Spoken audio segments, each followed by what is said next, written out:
آج انشاءاللہ تعالی ہم سورۃ الانعام کی آیت نمبر 161 62 63 پڑھتے ہیں اور اس کو سمجھنے کی کوشش کرتے ہیں۔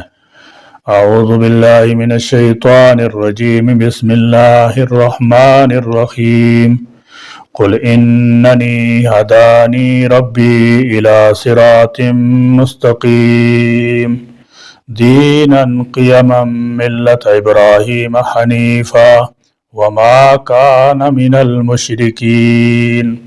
قل کہہ دیجئے اننی بلا شبہ میں ہدانی ہدایت دی مجھے ربی میرے رب نے الی صراط مستقیم سیدھے راستے کی طرف، دینن یعنی دین، قیامن صحیح کی، ملتا جو طریقہ ہے، ابراہیم کا۔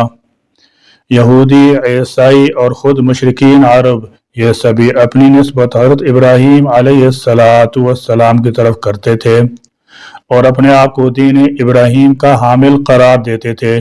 اس لیے قرآن مجید نے بتایا کہ حضرت ابراہیم علیہ السلام کا امتیازی وصف یہ تھا کہ انہیں شرک سے نفرت تھی اور ایمان و عمل میں پوری طرح ان کا رخ اللہ تعالی جل شانہ کی طرف تھا۔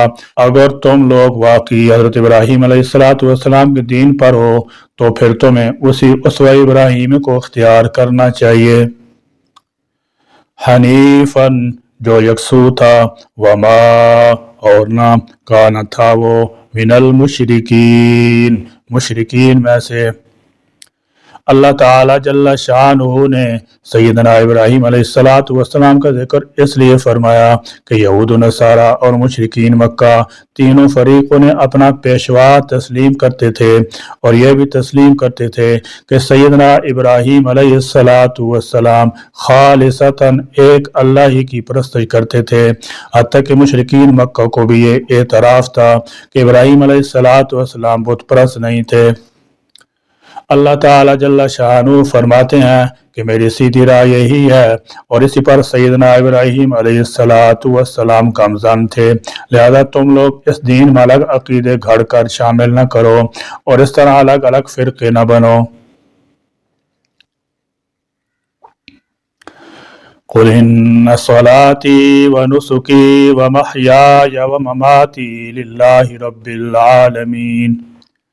قل کہہ دیجئے ان بے شک صلاتی میری نماز، ونسکی اور میری قربانی، ومحیاي اور میرا جینا، ومماتی اور میرا مرنا، للہ اللہ ہی کے لیے، ربی جو رب ہے، العالمین تمام جہانوں کا۔ اس آیت کریمہ میں مذکور چار چیزوں میں سے دو شرعی اور دو تکوینی ہے۔ نماز اور قربانی کا تعلق شریعت سے ہے اور یہ دونوں امور انسان اپنے اختیار سے انجام دیتا ہے۔ باقی دو چیزیں زندگی اور موت تکوینی ہیں۔ موت و حیات اللہ تعالی جل شانہ کے اختیار میں ہے اور ان میں انسان کا اپنا کوئی دخل نہیں۔ دراصل عقیدہ توحید دو چیزوں سے مکمل ہوتا ہے، یعنی توحید فی العبادات اور توحید فی التصرف۔ مذکورہ بارہ دونوں شرعی امور کا تعلق توحید فی العبادات سے ہے۔ نماز اور قربانی اللہ تعالی جل شانہ کے تقرب اور اس کی خوشنودی کے لیے ادا کی جاتی ہے۔ جو شخص غیر اللہ کی نماز ادا کرے گا یا غیر اللہ کے تقرب کے لیے قربانی دے گا وہ مشرک ہو جائے گا اور توحید فی العبادت میں پورا نہیں اترے گا، کیونکہ عبادت بدنی ہو یا مالی اس میں غیر اللہ کی شرکت کسی طور پر قابل قبول نہیں۔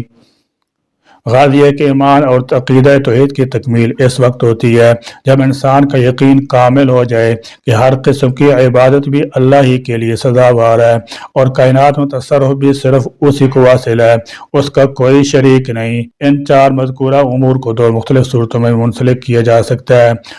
مثلا یہ کہ نماز کا تعلق زندگی کے ساتھ، انسان جب تک باقاعدہ حیات موجود ہے اسے نماز کی پابندی کرنی چاہیے۔ زندگی اور نماز کو اس قدر مربوط ہونا چاہیے کہ زندگی کے آخری لمحات تک انسان کسی وقت بھی نماز سے غافل نہ ہو، اور جب وہ آخری سانس لے رہا ہو تو اس کے ذمہ کوئی نماز واجب الادا نہ ہو۔ دوسری طرف قربانی اور موت کو اکٹھا کر لیں۔ جانور کی قربانی تقرب اللہ کے لیے کی جاتی ہے، وہ ایک جانور کی جان کے بدلے اللہ تعالی جل شانہ کی خوشنودی حاصل کرنا مقصود ہوتا ہے۔ لہذا یہ بات ہمیشہ انسان کے ذہن نشین رہنی چاہیے کہ اس کی اپنی موت بھی ایسی حالت میں آنی چاہیے کہ اسے اللہ تعالیٰ کا تقرب حاصل ہو، اور قربانی کا یہی مقصد ہے۔ یہ قربانی اور موت کا الحاق بھی ہو گیا۔ اگر انسان اللہ تعالیٰ جل شانہ کی عطا کردہ زندگی کو احسن طریقے سے بسر کرے گا، اسے فکر ہو کہ زندگی کے کسی موڑ پر بھی اللہ تعالیٰ جل شانہ کی ناراضگی سرزد نہیں ہونا چاہیے۔ اگر یہ فکر پیدا ہو جائے تو یہی انسان کی اصل زندگی ہے، اور اگر یہ فکر پیدا نہیں ہوئی تو ایسی زندگی کا کوئی فائدہ نہیں۔ اسی طرح موت کے لیے بھی انسان کو ہر وقت فکر مند رہنا چاہیے تاکہ جب بھی اس کی موت آئے تو ایمان کی حالت میں آئے۔ اگر یہ فکر پیدا ہو جائے تو انسان ہر لمحہ نیکی کے کام انجام دے گا، فرما برداری اور اطاعت گزاری کی حالت میں رہے گا، اور اسے علم نہیں کہ موت کس لمحے واقع ہو جائے گی، لہذا وہ نیکی سے کبھی غافل نہیں ہوگا اور برائی سے ہمیشہ دور رہے گا۔ تو اب لب لباب یہ ہوا کہ میری نماز اور میری قربانی، میری زندگی اور موت سب اللہ ہی کے لیے ہے جو تمام جہانوں کا پروردگار ہے۔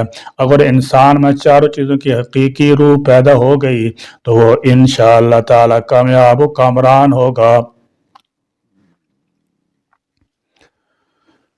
لا شریک لہ وبذالک امرت وانا اول المسلمین۔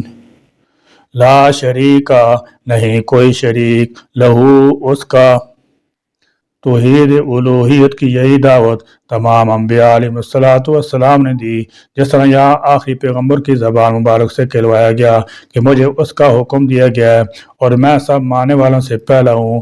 دوسرے مقام پر اللہ تعالیٰ جل شانہ نے فرمایا، ہم نے آپ سے پہلے جتنے بھی انبیاء بھیجے سب کو یہی وہی کی کہ میرے سوا کوئی معبود نہیں، تم میری عبادت کرو۔ اور عیسیٰ علیہ السلام کے حواریوں نے کہا، واشہد بأننا مسلمون۔ اس طرح وہ بھی تمام انبیاء اور ان کے مخلص پیروکاروں نے اسی اسلام کو اپنایا جس میں توحید الوہیت کو بنیادی حیثیت حاصل تھی۔ گوبا شریعہ کام ایک دوسرے سے مختلف تھے۔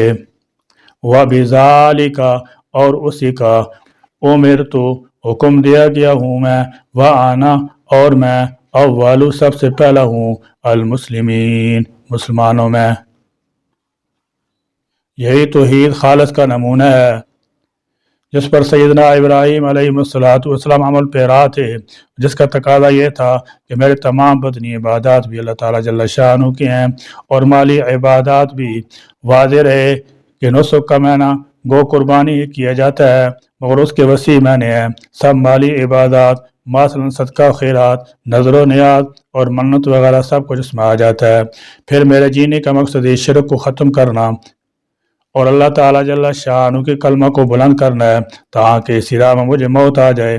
یعنی حقیقی صاحب ایمان وہ ہے جس کی نماز، جس کی عبادتیں، جس کا زندہ رہنا، جس کا جان دینا اللہ تعالیٰ جل شانہ کے لیے ہو، اس کی زندگی شرک سے پاک ہو، وہ اللہ تعالیٰ جل شانہ کے احکام کو مانے اور عمل کرنے میں پیش رہتا ہو۔ اس میں ایک لفظ نسکی کا آیا ہے۔ نسک کے معنی قربانی کے بھی ہیں، حج کے افعال کے بھی ہیں، اور عبادتوں کے بھی ہیں۔ یہ رسول اللہ صلی اللہ تعالی علیہ وسلم کی زبان مبارک سے کہلوایا گیا کہ میں پہلا مسلمان ہوں۔ ہر نبی پر یہ فرض ہوتا ہے کہ سب سے پہلے اپنی نبوت پر خود ایمان لائے اور وہی کی اتباع کرے۔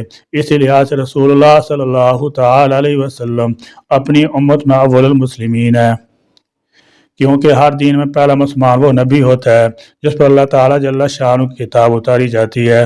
یا اللہ، ہمیں بھی آپ کی خالص توحید کا اعتقاد کامل نصیب ہو اور ہر معاملہ میں آپ کی رضا کی فکر ہو۔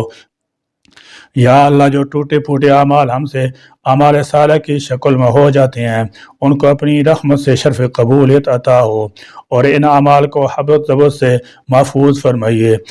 یا اللہ ہمیں ایسے اعمال بس سے کامل طور پر بچنا نصیب فرمائیے کہ جو اعمال صالح کو باطل بے اثر برباد کر دیتے ہیں۔ آمین یا رب العالمین۔ وآخر دعوانا ان الحمد للہ رب العالمین۔